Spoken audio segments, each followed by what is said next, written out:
I'm very pleased to be joined by Moira White, who is an employment and discrimination barrister and has kindly come all the way from God's own county, from Somerset, to join us this evening, and we'll both be heading back there later on. Only a constituency away from yours. Only a constituency away, so thank you for coming up, because no one ever wants to leave Somerset to come to London. Look, I think I agree with you on the basis of toleration, that it's really important that trans people aren't discriminated against. But how do we get this balance right so that children are protected? Well, I think, you offered your listeners and your viewers a welter of statistics, and I could pick through those. Now, from trans people's perspective, we're in the middle of a moral panic, rather like we were over gay people at the time of Section 28. And let me pick out one statistic from those that you quoted, the 87% desistance statistic. Now, that study took trans to mean a natal boy doing anything, picking pink clothing out of the dressing up box at the primary school. And that study is significantly challenged. And unfortunately, there are a lot of statistics like that out there.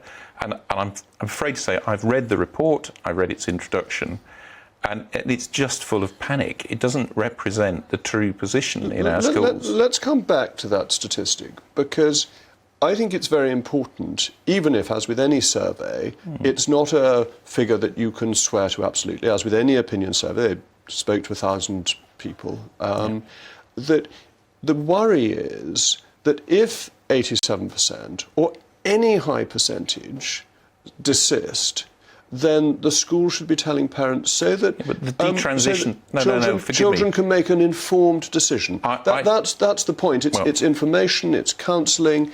It's not something anybody would rush into.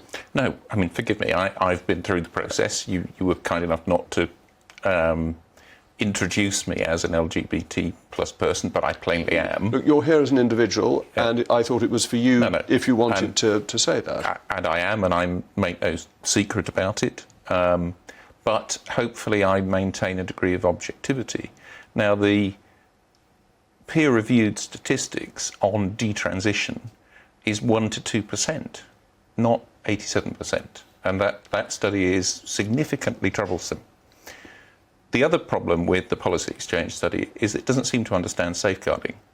Safeguarding in schools is about the child. Now, the vast majority of parents are loving, good parents who look after their child, would do anything for their child.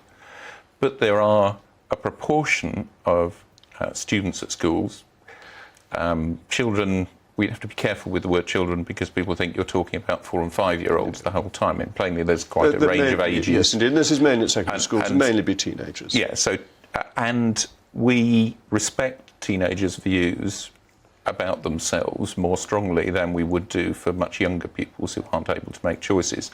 And one of the things is that we know that that's a range. So the Gillick test, for example, recognises maturity, and it also recognises that people of the same numerical age may be at different levels in Gillick. So it's absolutely right that those individuals should have proper information and the best support. But another comment that you drew from the report... Let's just draw on that, because the worrying statistic is that 72% of schools don't tell parents. Now, I accept your point that there will be some parents who are not the perfect loving parents. But that 72% of schools don't tell parents seems to me to be very unlikely to simply be bad parents who aren't being told. And I read the number, and I looked at the report and thought about what the report says, but that includes young people who've already told their parents. So it doesn't include that. The report uses that number, but it doesn't. But how does the school know this? Surely any good school is communicating with parents. That's the job of a school, is to be in touch with parents, that if a child is thinking of doing this, it's a really important decision. It's more important than deciding which GCSEs you're going to do, and the school will be communicating with parents about that. I went to Somerset's last county grammar school back in the day, and I'm still regarded as an old pupil of that school.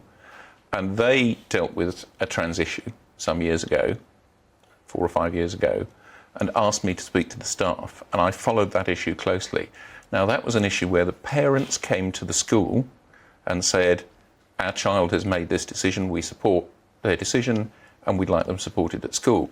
Now, the report would say, perhaps, that that's an I instance don't think where they the would, school because is the not school talking is to then parents. clearly talking to parents. No. If it's but not the way saying, the statistics are presented. I think you're being unfair on the report, because if they're communicating, whether it's initiated by the parents or by the school, that is, the school is in touch with the parents. And 72% it's a report that said it's that they very hard to would be not be generous to. in touch with the parents. It's a report that's very hard to be generous to. I believe that it completely misrepresents the position with schools. I speak to schools about safeguarding as part of my practice. But doesn't it fit in with the figure that 40% of schools have a self-identity policy? Then you might feel you didn't need to talk to the parents. Well, and that the figures that the report has coalesce. They make a consistent case. No, they don't, I'm afraid, because 60% of schools don't have a policy. Doesn't mean that they won't treat.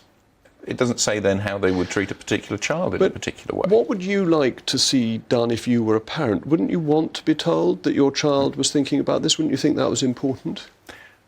Yes, in principle, yes.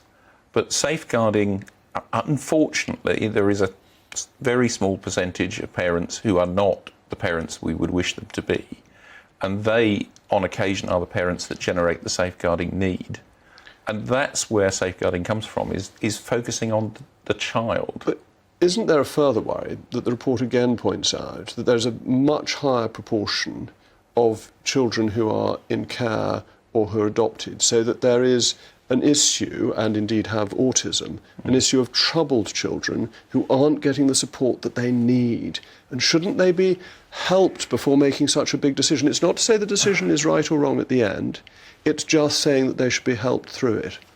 Well, I'm afraid to say that the biggest need for children who identify as trans at the moment is proper medical support, because at the moment the waiting times are such that they pass entirely through puberty. Waiting times can be 3 or 4 years now, such that the distressed child is not being helped in any way. And that's the worst. I absolutely support children who identify as trans having the very best help and support. And the biggest problem is that there isn't the resource in support services to provide them with that. Panicking about what's happening in schools with a report that virtually every line of it could be challenged in some way or other is not a good place to start. Well, looking at what support there is for trans people, and particularly trans young people, is very important. Well, thank you for coming on to challenge the report. I don't agree with you on the quality of the report. I think it's a very important contribution and fundamental to protect the family. But I much appreciate you making the journey from Somerset. So thank you to Robin. Don't forget to let me know what you think. Mailmog@gbnews.uk.